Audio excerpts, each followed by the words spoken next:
these are the times when we realise this is a bad idea for marketing. The first thing which we have to do is to apologise to Conrad on Thanksgiving Day for making him work extra in the evening. So that's very much. Did you have Thanksgiving dinner? No, not a real Thanksgiving. Oh, you see what we're depriving them of.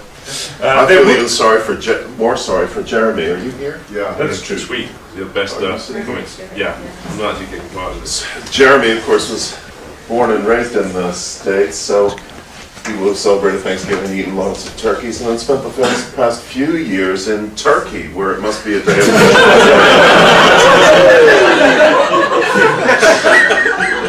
for all their country members who died. Very emotional.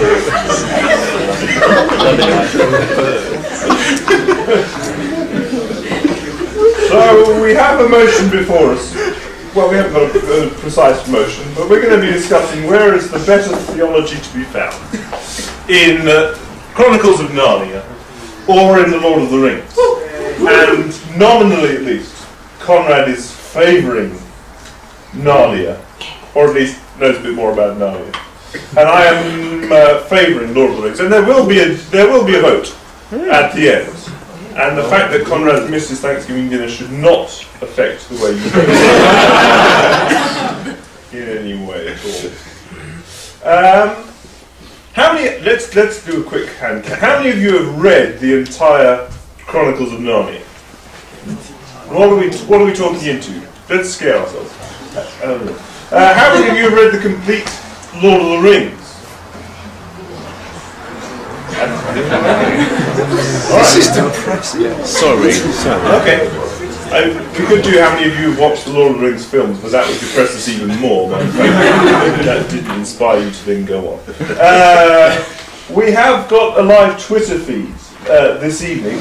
We don't take comments from the floor, primarily because although I know you would have very concise, excellent comments, if you look to your left or to your right, you'll see someone who would probably take about a quarter of an hour to make their point. So instead of having comments from the floor, we have this live Twitter feed. What is the hashtag? It's hashtag LST discussion. Okay, Discuss. Hashtag LST discuss. So if you have questions, points that you wish to insert into the debate, then put those through, and if Matt thinks they have any worth, then you can insert them. And if we think they have any worth, then we might pick up on them. So that's the basic idea. We have, beyond our knowledge of Lord of the Rings and Chronicles of Narnia, we've not done any massively particular preparation. We haven't done preparatory discussions on this. That's as far as we're getting with this. So we are going to explore. We're going to try and have to determine what is theology, where are we going with this kind of stuff. And then there'll be a debate when we finish. I guess it'll last about an hour and a quarter, something like that. Depending on if we've got things to say and what comes through on the Twitter feed. Shall we start at the very beginning? A very good place to start, I believe. Yes, please. Before I break into song. So let's start with creation, shall we? Creation myths in both of them, and see if we've got any merit or if there's major issues with. Well, I'd even start before that and ask you what you think is theology. How do you think that either of them? How did you come up with the topic? How is either of them theology? Interesting, and that's a question.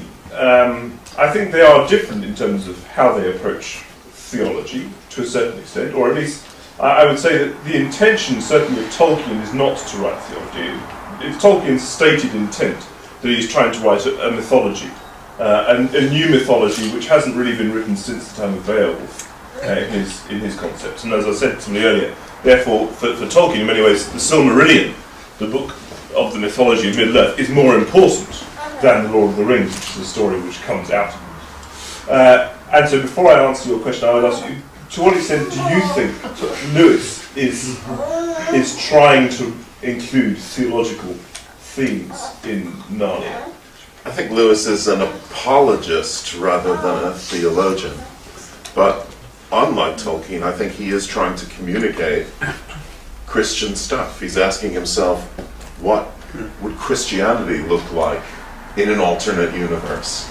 And writing about that, whereas I don't see Tolkien doing that at all. No, and yet, I mean, the two of them did fall out over this kind of issue, didn't they? I mean, their friendship was harmed in terms of them thinking more on Narnia than on Tolkien. So, I mean, you set up Tolkien as a comparison. I think there is certainly spirituality in Tolkien conveyed. And there are concepts that link into a lot of theological concepts. And so, in many ways, I see this more, rather than trying to understand Tolkien's theology necessarily, I'm seeking to use theological principles to approach what I see as fundamentally secular texts. So it's almost a practice in theology more than anything else. Than explicitly seeking to find Tolkien and Lewis's mind necessarily. We sit as judges, but not judges necessarily authors, but judges on the tales as they're told. Is that reasonable? I guess. That's where we're going with it, whether you like it or not. You've got to start somewhere. And to be fair, we've drawn some interest at least initially. So let's see where we go with it, shall we? And we can happily disagree on So other than the Silmarillion, where do you find creation in Lord of the Rings? I'm afraid you don't. Okay. So now let me tell you about Narnia.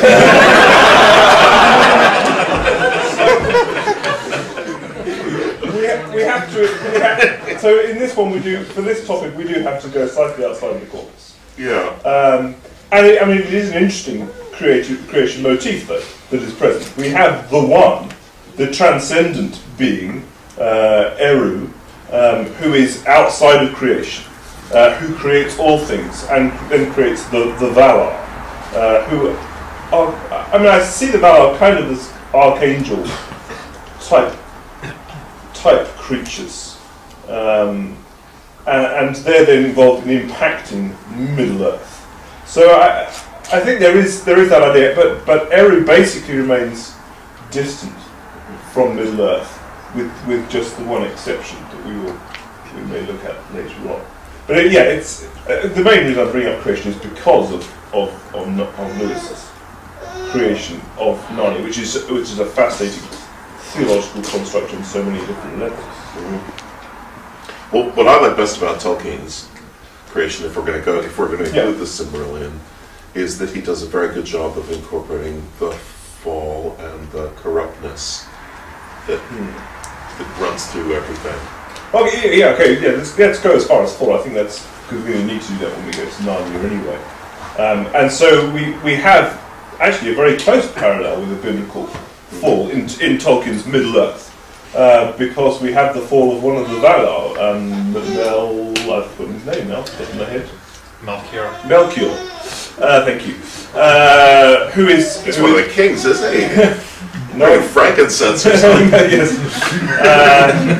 So we have one of these Valar who seeks a greatness among the other Valar. Now that's a bit Miltonian, really, but more like Paradise Lost than it goes beyond the biblical account. But we do have a fall of a kind of archangel figure who then inserts into Middle-earth this concept of evil and pollutes from that point onwards, polluting first Sauron, who is a lower level angelic being, and then through Sauron, affecting the corruption of the elves in creating the orc goblin race, and with the rings creating temptations and corruption within the other races of Middle-earth. So actually, as you say, in terms of the fall, actually, there is quite a close parallel in terms of Lord of the Rings, and it's interesting that Tolkien doesn't explicitly say that's his intention, but it is a very close parallel. Yeah, I think it's strong and very rich. Yeah.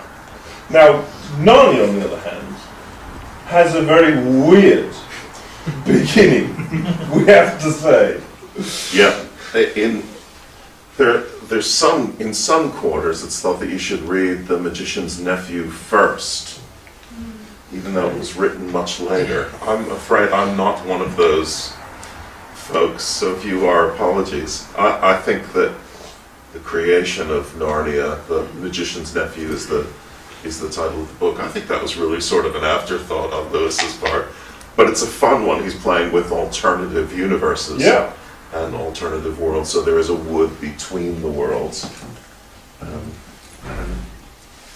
that's a very fascinating topic. Yeah, I mean, it's classic parallel dimension. Well, not quite parallel, because of course they intersect. I mean, it's possible to hop from one to the other. We have the green and yellow rings, this form of magic. We'll get on to magic later on, because that's a vitally important element of both books. A vitally important device in both books. Okay, yes. And then the children get into Narnia at its birth, and they witness the birth of Narnia. And this is one of the major, we're already at one of the major differences, which is going to come up again and again, is that when you tell Tolkien to explain the solar system, Tolkien will build an orrery. Right? Do you know what that is? Have you seen one of these gears and you wind it up and everything moves in exactly the right place? And if you tell C.S. Lewis to explain the universe, he'll blow up a balloon and hold up and snap an eraser off the end of a pencil and go like this for a while until you get it.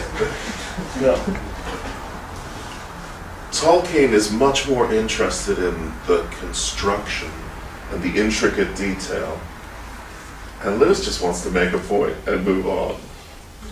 Lewis is more likely to play it with Play-Doh, and Tolkien is more likely to take you down to the basement where he's got the entire city of Hull laid out with model trains moving around. And that's kind of the difference. So there are points that Lewis is going to make in Magician's Nephew, and one of them is this idea of parallel universes. But some of the most beautiful things about creation are the way that Aslan sings things into existence, which is his interpretation of, God speaking and things come to be. But there's also a lot more humor in Lewis.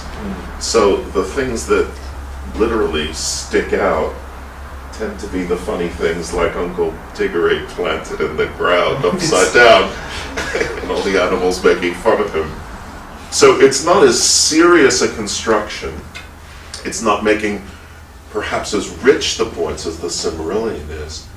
But yet the Christianity and the theology is shot through the whole thing and all the different snippets, as opposed to revealed in this one great beautiful picture in Tolkien, which happens to be outside Lord of the Rings, but informs Lord of the Rings. Lord of the Rings is colored by Tolkien's Christianity, where Narnia is about Lewis's Christianity. Which I know is going to be, I'm going to get stoned at this point. But do you think in some ways Lewis in the old sense? Huh?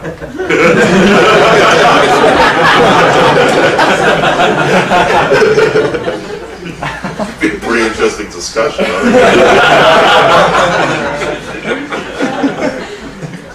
Is Lewis's singing of Narnia into existence by Aslan almost a more helpful picture of the creative process than Genesis 1? Told you I was going to get a stone. You could. Do you know what I mean? Oh yeah. And Lewis is in a way trying to do that. And the word that you used is great. Helpful. Yeah. It is not truer than Genesis 1. And there's another writer that needs to come with helpful, and that's helpful for whom? It would not have been more helpful for the ancient Hebrews. Yeah. But for us, Lewis is trying to be more helpful. And that, in a sense, is the role of the apologist. Yeah. Even more so than the theologian, although the two roles come pretty close there. That Lewis's account of creation is taking some of the truth of Genesis and trying to say it in a way that's more helpful for a more contemporary audience. And we're closer to that audience than we are to Genesis. I made a good point in your favour then, that was a bad mistake. But there we go. Such is life. But now I'm going to make a nice point against you though. Because we've talked about the fall in the Silmarillion. We have to come to the fall in Narnia, and this is where we hit quite a fascinating stumbling block. You know, the presence of evil in Narnia is an external force entered in. I mean, it's Jadis brought there with the rings, who then sets up and seems to be the source of the corruption of not only Narnia, but also I think probably the world beyond Narnia. Of course, we never really introduced much except to Callum and Arkham. Yeah, well, agreed. And Lewis may be trying to, he's playing in Narnia and also in the Space Trilogy, which some of you probably know. There's 3 books that he wrote. The first one's called Out of the Silent Planet, and he was pretending he was channeling H.G. Wells. And then comes one where he's really C.S. Lewis, Paralandra or Voyage to Venus. He's there he's C.S. Lewis. And then in the third one, he's Charles Williams, who's a good friend, who Matt's probably going to talk about later. So Tolkien and Lewis and Williams were 3 of the most important authors in the Inklings. But in the Space Trilogy, Lewis has another fall, which also has the evil, the tempter, come from outside. And Lewis is playing with the whole idea of the larger space and the way that things work out in different worlds. What does Christianity look like if we know that there are different worlds in our solar system, different worlds in the universe, and different worlds in multi-universe? Because I think he's hearing some rumblings of quantum physics, and for sure doesn't understand them, but still is there. And Lewis would say that the tempter does come from outside, that Satan is not internal to creation in quite the same way that... Because by this stage in Lewis's Christian journey, I mean, he's on the edge of universalism, isn't he? In terms of his... It's difficult to be sure where that is. But he's having a problem with the god of anger at this point, certainly, I think. He does have trouble with the god of anger and sees that as a misunderstanding, or perhaps as, and we talked about how his view is helpful for our period, that it's a seizing of an image that was more helpful for another period. So, but universalism is hard to pin on him with, especially if you look in Narnia. You've got in favor the final book where there is a follower of Tash, but not all the followers of Tash are in good shape. Yeah. Have we got anything on creation? Because I'm about to move us on. No. Okay. So should we move straight from beginning to end? Is that, given that we've hit that point? Okay. Let's do discussion that way. And the concept of eschatology, if you like, the new world, the new life. Now, in Tolkien, there are a variety of images that we're going to need to look at. Should we look at Tolkien first or Lewis? Let's go into Lewis. We'll with Lewis. Lewis is much more easy. Yeah, Lewis is much more straightforward. Yeah. And there is a world that is the summary of all the worlds, that is the goal of all the worlds. The greater reality. Which is that mountain that everybody keeps climbing. Yeah. And I think his purer. I think the last 2 books are really afterthoughts. Got to do a creation, and then got to do an end time. And the last one, the last battle, is really dark compared to the rest of the series. It's almost like it doesn't belong. But if you take the vision from the first of the books, there is this land that's Aslan's own country, where his father is, and that's a very, very traditional view of heaven and of eschatology. Yes. And as you said, I mean, the fascinating thing about, or 2 fascinating things for me about Lewis's eschatology, one is the presence of the Calor men, these people who are fairly clearly set up as being Arab Muslim in terms of their descriptions. I've always understood them as being in some of the books, yeah, heard equivalents of Arab, and they worship the great god Tash instead of Aslan, and there seems to be a kind of Allah god parallel working again there. And the typical universalist would see them as facets of the same God.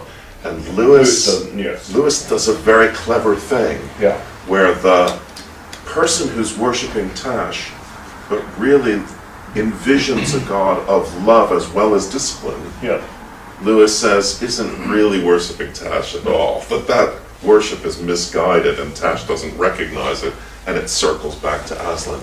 So he much more than the typical, at least American evangelical that I'm used to, there's validity granted to, like with the universalist, to people who are worshipping God in spirit and in truth, even if they don't know his name.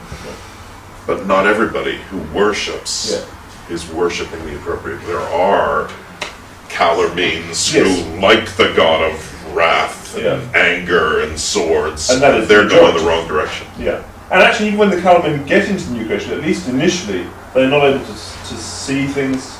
They're walking completely in darkness, or is it? Yeah, there's a cloud before them. They're not fully able to appreciate it, at least initially, which is the fascinating. Which is great divorce, really, as well. It's quite something. The other interesting thing about, we should have had a spoilers alert for those who haven't read as far as last battle, but the other, and this is certainly a spoiler, the great tragedy is that there's one important person missing from the new creation, which is Susan. Poor Susan. They haven't got much help. She's a little too grown up at this point and has moved on. And yet Diggory and Polly, of course, are able to get there despite having grown up and not lost. Yeah, Susan has become more sophisticated than Narnia, too old for children's stories. Yeah, and there definitely seems, bringing back theological kind of things, there's the idea of gaining salvation and losing it. Seems to be pictured in Susan. I mean, she was Queen of Narnia, once Queen of Narnia, forever Queen of Narnia, always Queen of Narnia. And yet, because she's rejected it, there is this idea of a loss of which is challenging. And certainly, there are plenty of threads within the history of the church who would certainly accept that, as you'll see with Tony, those who haven't already done. Well, Tony, I think, is going to be in heaven. So you're saying that. You'll still be teaching. Rowan Atkinson recently wrote a book on C.S. Lewis, and he said that a lot of what C.S. Lewis is writing about in a lot of places, and Susan is one of these places, is the difficulty of accepting love from God. And I think that's a good way of putting it. Lewis is not a typical, again, kind of American evangelical that I grew up with. Eschatology isn't all important. Aslan doesn't go around saying, follow me or you're never going to get to my father's country. It's not all about that. And he doesn't cast people out. He's constantly drawing people in. But there are people who refuse. And they refuse because it is hard as human beings to accept God's love. And a lot of Lewis's writing is about that.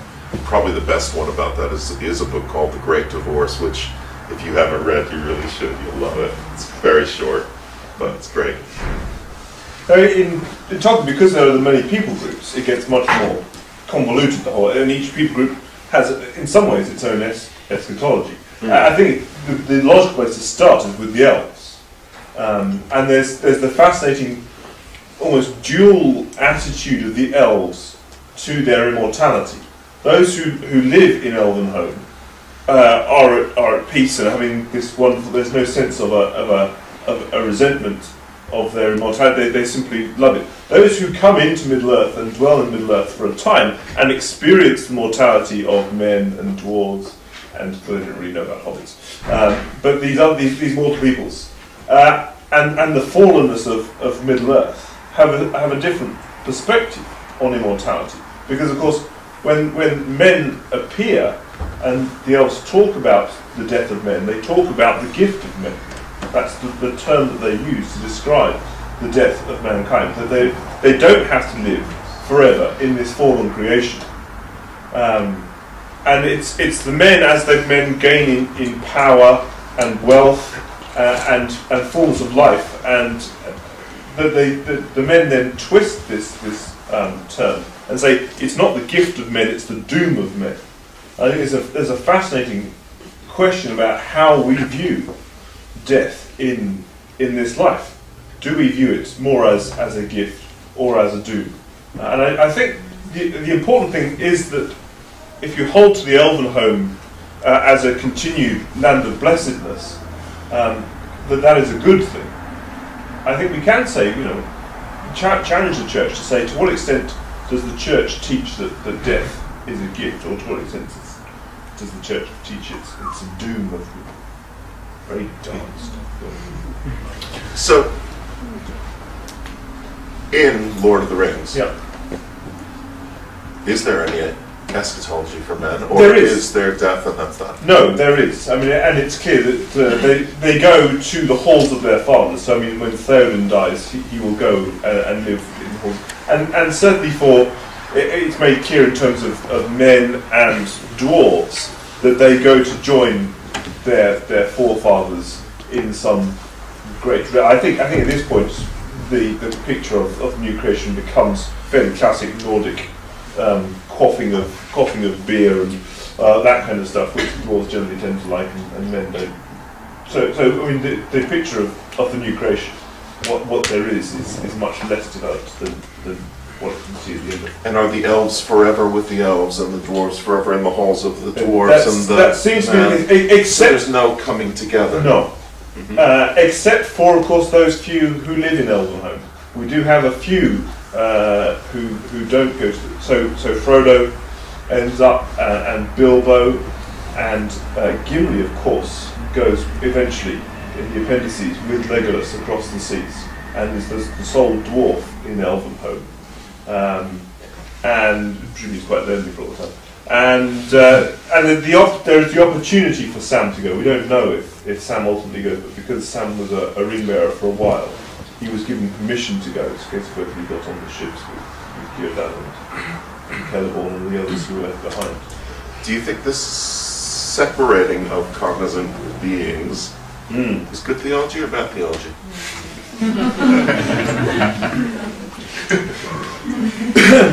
I think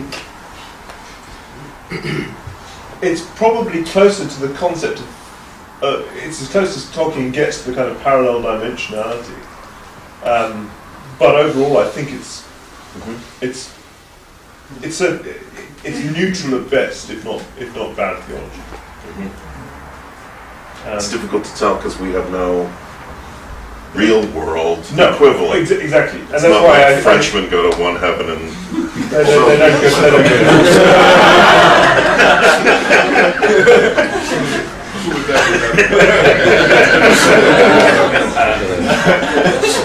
Where is John Paul? But it's not like that because they're exactly. And there's, in Middle Earth they remain separate. They don't intermingle or intermarry, or except of course with the three occasions of the marriages of elves and men. And then the elves give up their immortality and take on humanity, which is a fascinating concept. Okay, that's pretty good for beginnings and ends. For beginnings and ends. So let's go. Have you got anything? We do have a few questions coming in. Okay. One wants to touch on the magic, so I don't know if you're ready to go there yet. But they're asking, does the magic in either story relate to the power of the Holy Spirit in any way? Or is this just a completely separate idea in your thinking? It's completely separate in my thinking in both cases. I think it is a device that is used. But there is a recognition of the immaterial power. As I wouldn't say it's Holy Spirit, but it is certainly some kind of immaterial power which is present, which relates, I think, into the spirit world. And what's fascinating about both of them given the perspective they're writing from, is that they do hold in almost Rowling-esque terms to a positive and a negative. That it's not fundamentally negative. And there's a lot of positivity around it, and a lot of central characters use these things, particularly in Lord of the Rings, of course, where you have Gandalf and Saruman as he should have been, and Radagast and others with laws. I think, now we've touched on those, I think the wizards seem to be kind of angelic beings. They are sent, the hobbits, the compilers of the Red Book, they don't know exactly when, it seems at some point in the First Age, to bring healing and to bring guidance into Middle-earth. Yeah, let's do this now. Let me talk about magic in Narnia first, because I do see it as very much a neutral thing. I can't think of any occasion where Lewis uses it to talk about the spirit. It's the kind of thing that he'd do and not carry all the way through, because he's so different to Tolkien. So if he did want to make a point about a spirit, about the Holy Spirit, he could use magic to do that, and it wouldn't bother him. But I think the Holy Spirit is a weakness in both thinkers. I don't think that really comes into their thinking or their apologetics very often. But what they do with magic is less. We want the magic users to be bad guys, I guess. Typical Christians want the magic users to be bad guys.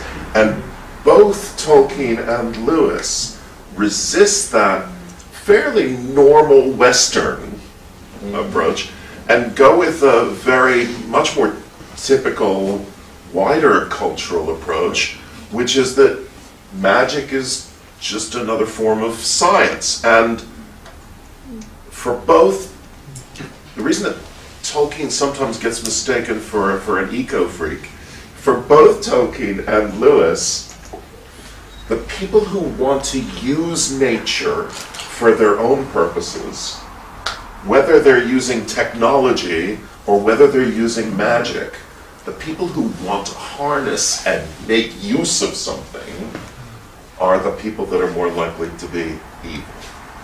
And the people for whom magic is gift, or technology is gift, those are the people that have the right attitude. And so for Lewis, it's especially clear, but I think for both writers, what's more important than whether it's magic or technology is going to be your attitude towards what exists, the way that you see your place in the universe. Let's jump in with another question here. Yeah, well, you tell us as a theological student. I won't name them, but it's you can see them on Twitter. So who or what represents each member of the Trinity in your various books that you're... I think getting on to the divine presences in both books is valid at this point, because I'd started to talk about Gandalf and the wizards as kind of angelic beings, and I think that's fair enough.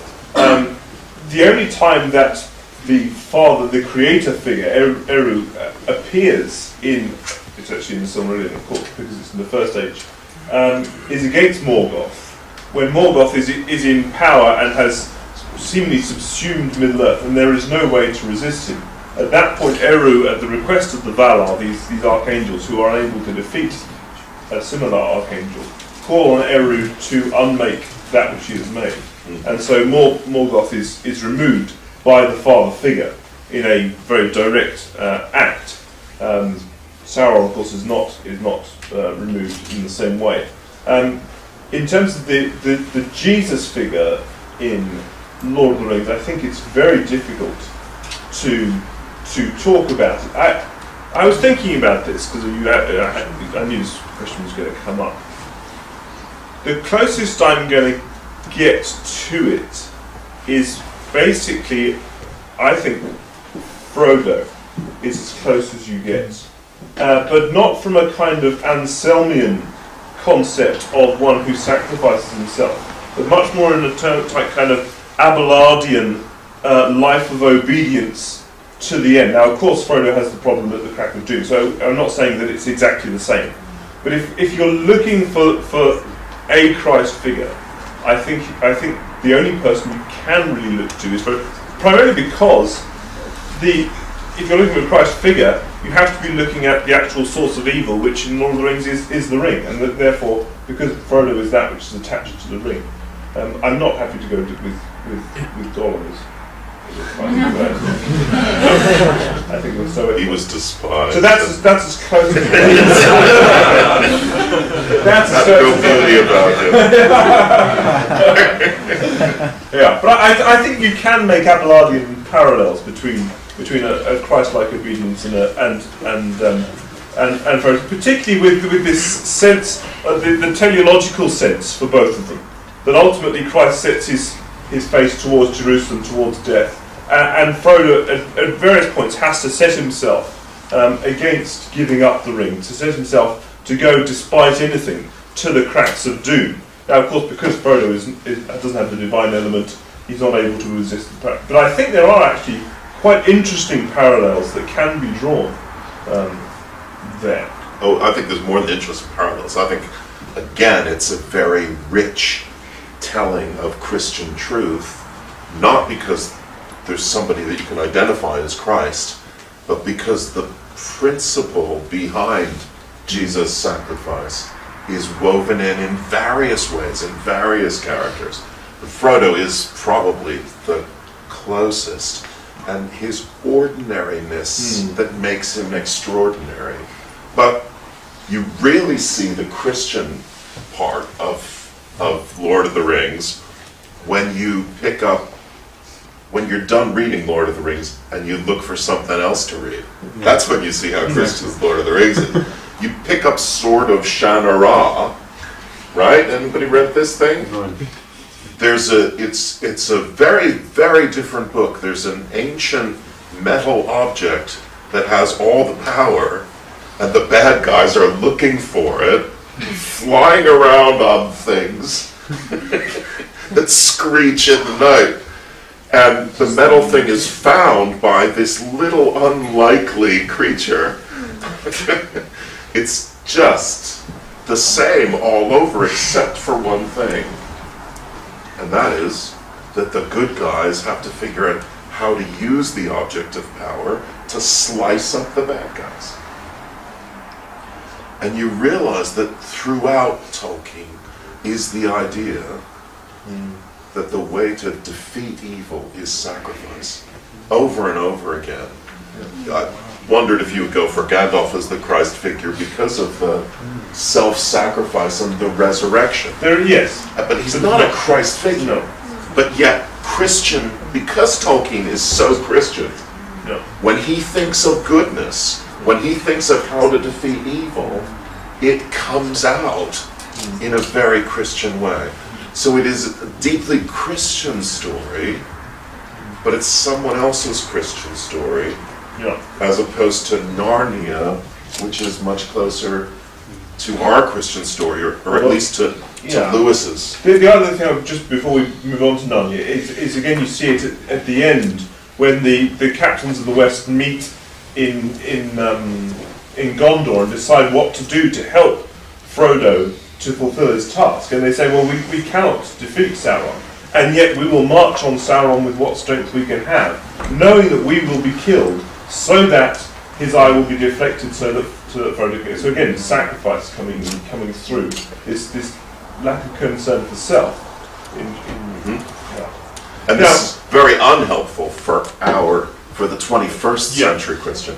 The 21st century Christian wants to focus on what's going to work, and resurrection and the victory of Christ. Whereas for Tolkien and Lewis, as for more traditional and ancient Christianity, you're on the side of Christ, even if that side loses. You do what's good. And Christ comes to die, not to rise. Now, I think we're going to fall into some disagreements at this point, because now we move to I disagree. Narnia. And Narnia's pictures of God. Narnia's picture of God is a very absent, and this is the one thing that sort of makes it less painful for me that there's no Holy Spirit in Narnia or Tolkien, but in Narnia in particular, there's no Holy Spirit, which is very like my Lutheran upbringing, by the way. But he was sadly absent, or he was not talked about. He was not absent, but his presence was not noted while I was growing up in Lutheran. But what makes this less of a problem for me with Narnia is that it's also true of the Father. But Lewis has a very clear idea about the Father. It's that the story of Narnia, as the story of anyone who learns to accept love, tends to be fundamentally about Christ and about Aslan. And so there is this father figure, but he's far away, and the only thing that he does is throw this lion across the water every once in a while. Or does he call the children, or does Aslan call the children? I'm not sure that Aslan is... I see Aslan more as the father. Whoa, now you're going to start oohing at me. And the reason I see it is because I think he is fundamentally... not simply because he's fundamentally different, but also because of the role that's played. I see the Christ figure more as the children who are called into the world in order to defeat the White Witch. And actually, if we look at the sacrificial event in Narnia, the sacrifice of Aslan, the rising of Aslan, that for me has major problems in squaring with the Christ event. Oh. Firstly, because actually on what grounds is Aslan able to stand in the place of Edmund, lion in place of human? But much more fundamentally, is what is achieved on the stone table is not actually the defeat of evil. That happens at the battle, when the White Witch's wand is broken by Edmund. The White Witch is killed by Aslan, but her power is broken by Edmund. It is an inaugurated Okay. Yes. The White Witch's defeat is ensured by the stone table. Okay. And her claims on Narnia are fulfilled by the stone table. All right. And the sacrifice. And in that way, I think Lewis clearly intends at that stage. I think he does. In that volume, he clearly intends Aslan to be the Christ figure, and he does function that way, but as with any analogy, if you push it too far, it's going to break. But what he wanted to do was, you're right, he's not one of us. Yeah. And that makes it very different. There's not the assumption of And he would acknowledge that. But he manages this picture of a sacrifice that substitutes, which is really interesting, in a way that makes sense to children, which is just astonishing. So I just wanted to throw a few spanners in the works. Yeah, but I think this is a very obviously Lion, the Witch, and the Wardrobe there's nothing quite like it in Lord of the Rings. No. In terms of giving an illustration of fundamental Christian theology, giving an illustration, a flawed illustration, and yet an illustration that comes alive and makes things, is much more helpful for us to come at afresh and then go back to the real stuff. Okay, and to build on this then though, okay, if we, I accept your point, I think you're right. But then how are we going to classify the children? Because of course, the problem with me with reading Narnia is that you would next identify with the children going in. And yet, if we're doing the comparison of the worlds, humans are not native to Narnia. You know, they all come in some way from outside. The people we should relate to in Narnia, the people in Narnia, are the talking animals.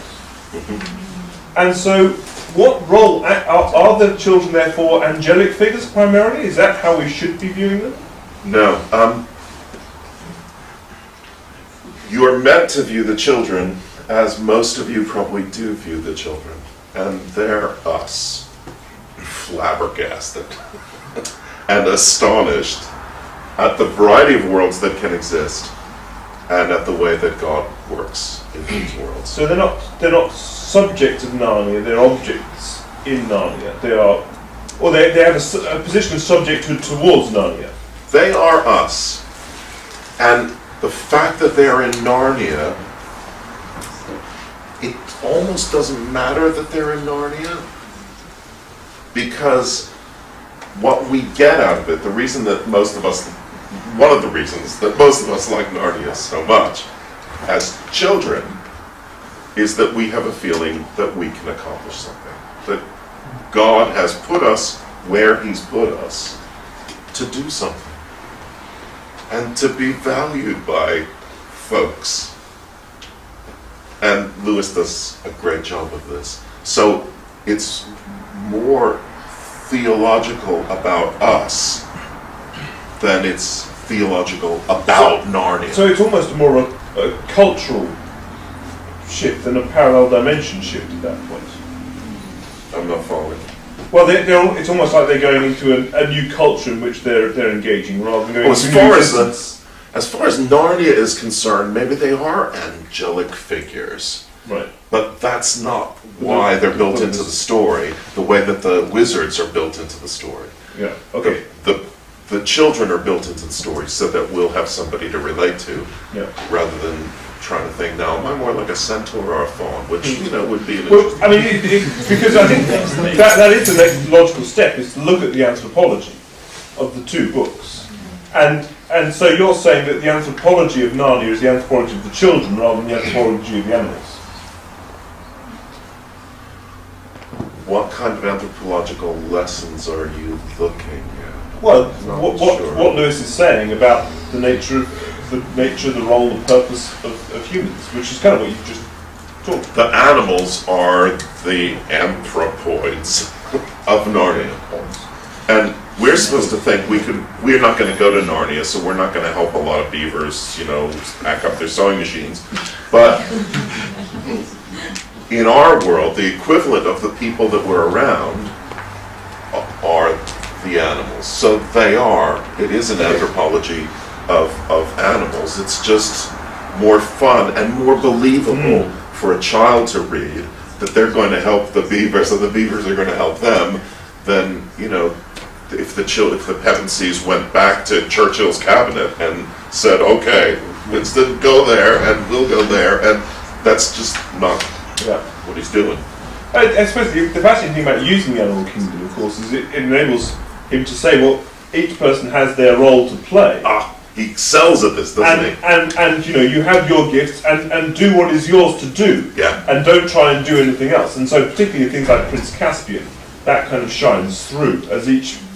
Not only do what you do best and enjoy it, but let other people do what everybody has a particular excellence, which is the particular at each, and they're lovable in their particular excellence, even when they're doing things that are dumb. Remember the bear who sucks his paws all the time? What is that in? I forget. That's Caspian, yeah. And in one of them, there's a lion that chases around, and he's an ordinary lion, but Aslan says to him, us lions will go in the front, and he's like running around saying, "Did you hear what he said? Us lions, us lions." They're just lovable in their weaknesses, and it was also teaching me as a young Christian, as a child, to love people who aren't like me for what they do best. To think about, Stephen Siva was a very different guy, but he was the best Stephen Siva that I knew. I didn't want to be like him, but I enjoyed him being him.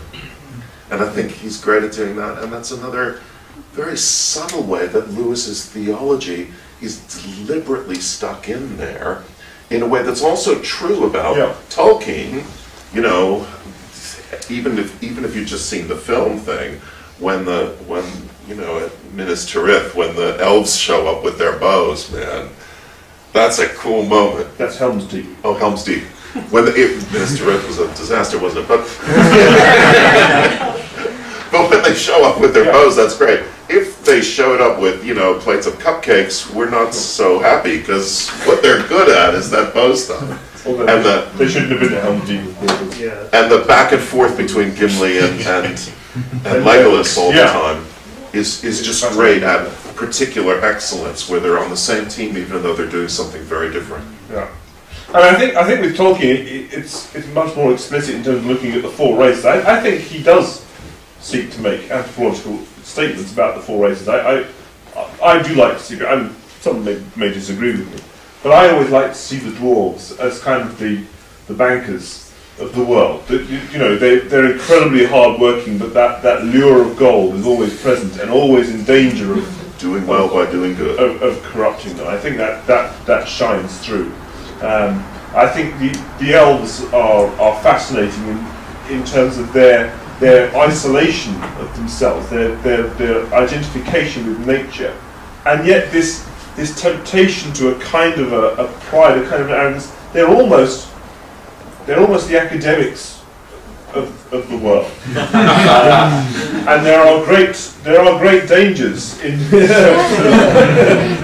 in taking up that position, because you can end up being corrupted, as Fëanor was with the creation of the ring and this kind of stuff. The hobbits. This is where I start getting very cross with Peter Jackson. The elements of a hobbit is a fundamental humility, a recognition of the purity of life, of doing what is before you, and not seeking to be involved in the grand things of this world. The wonderful thing when you read the Lord of the Rings books, particularly books 3 to 6, is that when they're involved in discussions with Aragorn or with Theoden or with Denethor or any of these other kind of things, and there are these great politics, or with the Ents, these great politics going on, that Merry and Pippin in particular are always there with a quip and a laugh and, yeah, I'll do my bit, I don't know, I haven't the foggiest what's going on here, but this is what's in front of me and I'll have a go. I might die, I might be useless, but I'm going to do my bit. Whereas in the film, the direct tragedy in the film is when they're with the Ents. And you have the Ents go off and debate, and they come back and they say, well, no, we're not going to go to War Saruman. And you're going, well, why not? They're all. And then you have the ridiculous idea of Merry, you know, greater good. This great speech understanding concepts of men and elves and the state of Middle Earth and why you need to go to war and tricking the Ents into going. And you're like, that's so against the very essence of old hobbithood. No hobbit would ever say anything like that. You know, there's that wonderful thought sequence in Lord of the Rings, in book 6, where Sam is on the edge of Mordor, and that's going to put me off. No, I've seen it. You have, and he's had to take the ring because Frodo's had been stung by Shelob, and Frodo's been taken away, and he stands on the edge of Mordor, and he's decided that he's going to have to go ahead with this. And he suddenly has all these visions of grandeur, the same that anybody who got the ring would have. And he sees himself calling to his banner all the great armies of the world, and Samwise the Strong marching on and taking on the Black Tower. And then he laughs to himself, and he says, no, that's not for me. All I want is one small garden to call my own and to tend for my own. That's the essence of The Hobbit, which the film's really cock up, I'm afraid. But it's absolutely beautifully done throughout. Then you have men, and men is an interesting one in Tolkien, because men have this fundamental flaw of a desire for power. The ease of corruption of men is intense, and there are only really two clear ones. Theoden, I suppose, Theoden, of course, falls to one. You only have two who actually stand out against that. One is, of course, Aragorn, who has this otherworldly character. I think there are certain Christological overtones with the character. He's the other one, yeah. Because he's the only pure numenorian from over the sea who is able to resist the ring through his sheer nobility. He has almost a sinless quality to him. The other one, of course, is Faramir. And again, the films completely mess up. The whole purpose of Faramir in the books is that here is an ordinary man. Okay, the blood of Numenor runs almost true in him, but he is fundamentally a human as others are human. And yet he is able to resist the temptation of the ring. The ring is brought to him. Sam makes the mistake in the cave of saying that Frodo's got the Master's ring. And Faramir says, no, don't worry, Frodo, you are safe to tell it to me. I can understand that my brother would be corrupted, lordly though he is. But you're safe telling me this. I don't want the enemy's ring, I want to be on your side. And Faramir has this wonderful purity, which again, the films mess up because he seeks to take Frodo and Sam off to Osgiliath, and what is going on there, I don't know. They've made the Osgiliath set and they're desperate to use it. They've got the set, yeah. That's basically what's going on. And actually, interestingly, if you... this is going to show I'm such a sad geek. If you listen to the director's commentary, it told you this is going to make sense. They do actually at that point say they regret changing the figure of Faramir because they realise they got that wrong. Matt, yeah. Yeah. We've had a question about Faramir actually. Right. And she says, is there grounds to say that Faramir fulfills the criteria of an authentic human? It depends what you mean by authentic human. Are we talking about a pre-formed human or It's a Grahamism. Vintage a human as they were meant to be, or George in the room? Yeah, it's Grahamism. It's a Graham. No, I wouldn't say that. I don't think that term means enough. I wouldn't oppose Graham. and hear about it in the car next week. I do think it holds out hope for mankind. There is a hope in Faramir that is not present in the rest of mankind, that it is possible to resist temptation. To a certain extent, going against the kind of a strong Augustinian view, that there is sufficient purity left, whether we're talking about Margaret Dale or whatever else, that one can withstand it. You can hold to a pure course. Well, even Boromir on occasion does. Does, yes. So it depends on. There are different. There's a we don't continuum know. of We don't know what Faramir's point is, but he doesn't reach it the same place that Boromir does. True. Yeah.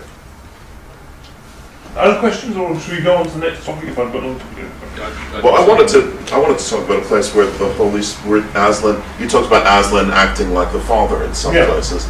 Aslan does act like a combination Jesus and Holy Spirit in a very, very important place for Lewis. Love to read you the passages, but I have a feeling we're taking enough time without that, so I'll just tell you about them. In Lewis's autobiography, Surprised by Joy, he tells the story of the bus ride on which he becomes at least a theist and is on the road to... And he describes it as realizing that he had a choice. And he had this choice of remaining insulated from God. It was almost like, he says, it's almost like I was wearing stiff clothes that kept me safe and from moving to, or armor, or he says it was almost like I was a lobster. But he chooses to shed that in order to open himself to God. And he, of course, writes that into Narnia in a wonderful passage that is much better in the book than in the film. Where... If it's a little passage, go on. Oh, it's a long passage.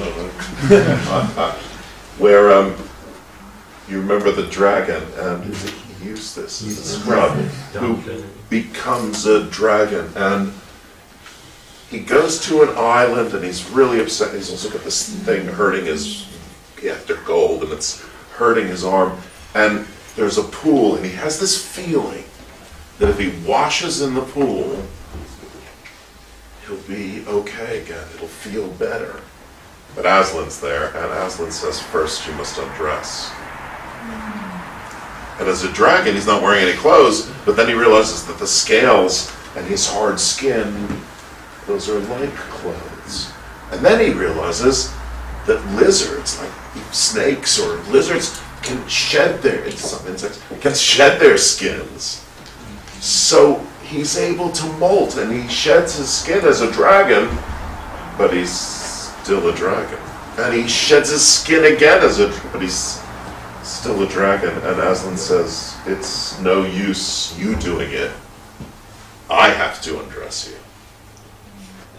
And is that the Holy Spirit, or is that Jesus? But anyway, when he's describing it afterwards, Eustace says that he took his claws and he raked across my dragon skin so deeply that I thought he was cutting my heart. And I stepped down as a human being.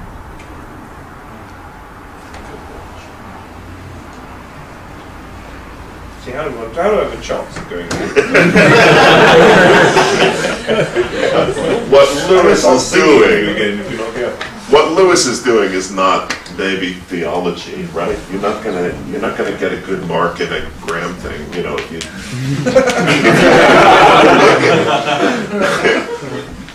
but he's writing about his Christianity, and it's as personal as it gets, and it's as Christian as it gets. And that's some of the beauty. And yeah, it's not, oh brother, please give me a break, the way it would be if I wrote it.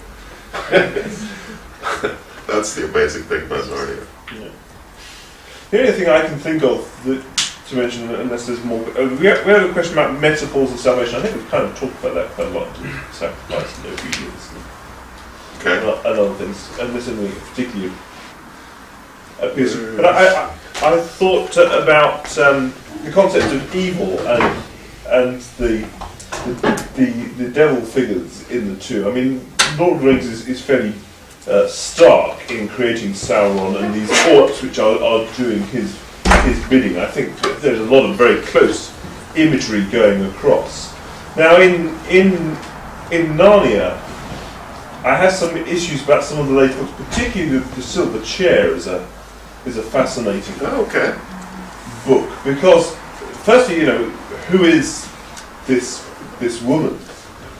Where does she come from? It's very clear to me. I would say that she's not Queen Jadis, because Queen Jadis has been killed by Aslan previously. Yeah, she's not. And yet she's come from somewhere, and she lives under the earth with these minions whom she has controlled. And it kind of seems to me to have kind of overtones of almost a communist or a fascist state, where these people become Ottomans, you know, drones, with having lost their humanity, their whatever they are. I don't remember what they are actually. Well, Sauron is obviously the embodiment of evil, and then you know, you've got all these evil things to carry on through the whole. Yeah. And there is nobody like that in Lord of the Rings. There's no real Satan single figure. But once again, just as Lewis is not really interested. I said that Tolkien, if you asked to explain the universe, he'd create the Ori. Tolkien would create the universe if you asked him to explain how the Earth goes around the sun. He'd build a Saturn, and it would have rings that when you turned the thing, they would go around too, and they'd be made out of little chunks. He'd do the whole thing. Tolkien isn't interested in doing the whole thing. Lewis isn't interested in doing the whole thing. He's not interested in explaining to you Satan and that kind of stuff. The evil figures are there for the effect that they have on you, the children, and the effect that they have on Narnia, the place that you're trying to set to rights. And he's weak on, you know, where do these witches come from, and he's trying to make that up in Magician's Nephew and not doing a great job. Except that when he shows the evil and how it works in ordinary people, what the effect of something who is evil on an ordinary person does. That's something that he's really, really good at. I mean, he does have the demonic, particularly in Prince Caspian, where we have the hags and the werewolves, and then wanting to call forth the White Witch to recall Queen Jadis. So there is demonic elements, and they're hanging around in the first one as well. But where they come from, we're not told. And while they're demonic elements, there's no. Their head in Lion, the Witch, and the Ward is Queen Jadis, not an eternal Satan figure, not a fallen angel. Well, although Queen Jadis takes on something of that, does she not? Yeah, but she's part of a creation rather than part of their creation from the. She's not somebody who was close to. This is the great weakness of Lewis's concept of evil, is it not? It's a weakness of Lewis's sort of cosmology of evil, his mythology of evil. But when you see that what he's writing about is the effect of evil on people and Narnians, then he's just using some device to bring evil in, just as he's using magic as a device. So, but their effect on the characters is just right for his culture and for ours. And this is a passage that I really do want to read, I'm afraid, if I may, which is Silver Chair, which is where the evil comes from. Yeah, okay. That's not like Christianity. But what the evil does is just like what the 20th and 21st century try to do to us. So they're underground. The good guys are underground with the witch. And she's trying to make them believe that there is no overground. There is no reality, as spiritual reality as they see it. And it is a fabulous passage. Puddleglum was still fighting hard. I don't know rightly by what you all mean by a world. Good old Puddleglum, who said, talking like a man who hasn't had enough hair. And you can play that fiddle till your fingers drop off, but you won't make me forget Narnia. And the whole overworld again. We'll never see it again, I shouldn't wonder. He's sort of part Eeyore, part human being. Nothing is more likely, but I know I was there once. I've seen a sky full of stars. I've seen the sun coming up out of the sea in the morning and sinking beyond the mountains at night. And I've seen him up in the midday sky when I couldn't look at him for brightness. And Puddleglum's words had a rousing effect, and the others there huddled and looked at one another like people newly awake. Why, there it is, cried the prince. Of course it is. The blessing of Aslan upon this marsh wiggle. We've all been dreaming. How could we have forgotten it? We've all seen the sun. By Jove, so we had, said Scrub. Good for you, Puddleglum. You're the only one of us with any sense. And then came the voice of this world, the witch's voice, cooling softly like the voice of a wood pigeon from the high elms in an old garden at 3 o'clock of a sleepy, sunny afternoon. And it said, what is this sun you speak of? Do you mean anything by the word? Well, we jolly well do, said Scrub. Well, can you tell me what the sun is like, said the witch. Thrum, thrum, thrum on her strings. Please it your grace, said the prince, very coldly and politely. You see that lamp? It is round and yellow and gives light to the whole room, and hangeth moreover from the roof. Now the thing which we call the sun is like a lamp, only far greater and brighter. It giveth light to the whole overworld, and hangeth in the sky. Hangeth from what, my lord? Asked the witch. And then while they were thinking how to answer her, she added with another of her silvery laughs, you see, when you try and think out clearly what this sun must be, you can't tell it. You can only tell me it is like the lamp. Your sun is a dream. There is nothing in that dream that wasn't copied from the lamp. The lamp is the real thing. The sun is but a tale, a children's story. Yes, I see now, said Jill in a healthy, hopeless tone. Must be so. And when she said this, it seemed to her like very good sense. Slowly and gravely, the witch repeated, There is no sun. And they all said nothing, and she repeated in a softer but deeper voice, there is no sun. After a pause and after a struggle in their minds, all four of them said together, you're right. There is no sun. And it seemed such a relief to give in and say it. There never was a sun, said, no, there never was a sun, said the prince and the marshwiggle and the children. And then Jill had a feeling there was something she must remember at all costs. It was dreadfully hard to say it. It felt like huge weights were on her lips. And at last, with an effort that seemed to take all the good out of her, effort that seemed to take all the good out of her, she said, there's Aslan. Aslan, said the witch, quickening ever so slightly the pace of her thrumming. What a pretty name. What does it mean? He's the great lion who called us out of our own world, said Scrub, and sent us into this world to find Prince Rillian. And what is a lion? Said the witch. Oh, hang it all, said Scrub. Don't you know? How can we describe it to her? Well, have you ever seen a cat? Oh, surely, said the queen. I love cats.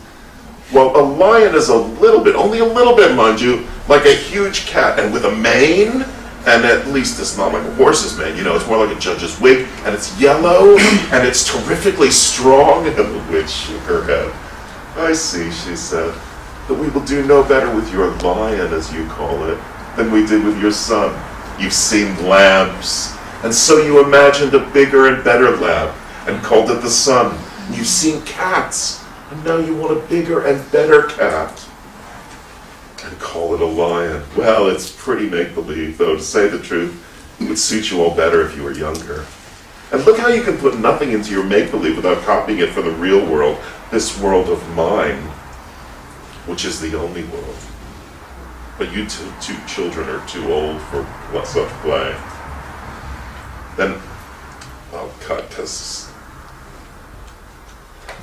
Potterglum has to do something to break the spell, and he does it. And it's amazing.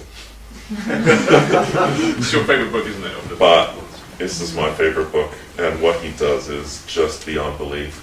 But I guess I'll have to cut there and then you read it.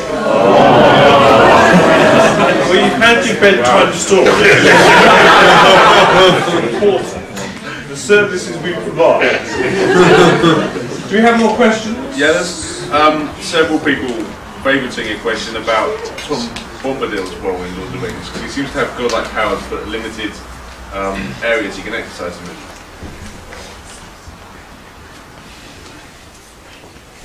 Yeah.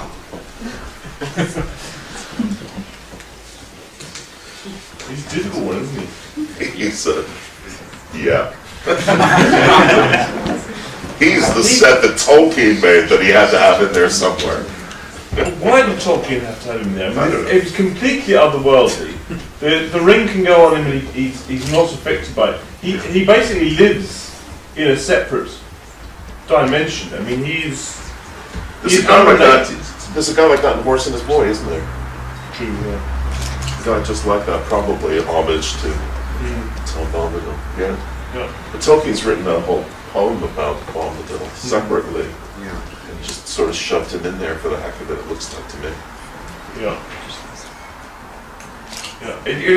Bombadil feels like a primitive figure that Tolkien conceived of early in the writing process and wanted to include him, but that actually doesn't fit particularly well into the mythology of the creation of Middle-earth at all. With the result that, you know, when you have the Council of Elrond, they say, well, why don't we send the ring to Bombadil? And they have to say, well, no, because he wouldn't bother about it, he'd just lose it. I mean, he's just a completely otherworldly figure. I don't think there are many lessons to be drawn. Although he does sing a great song. Oh, Tom Bombadil. Cool. I mean, I think we're fast running out of time. There's a request for Conrad to do all of the Narnia books as audio books.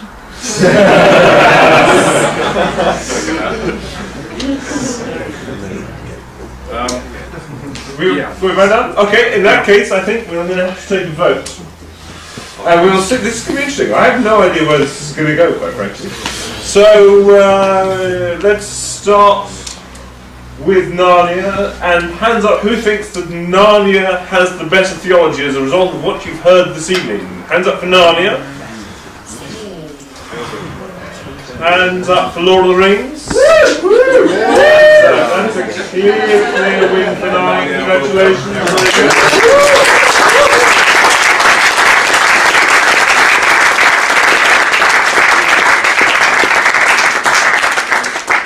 I think it was reading it was that did it in the end. And next, in the spring term, we'll be doing another event with, hopefully with Jeremy and Sam, doing some performance and some discussion. The current topic is going to be on suffering in Christian music. And we'll be doing a bit of performance and a bit of discussion. Christian music as suffering.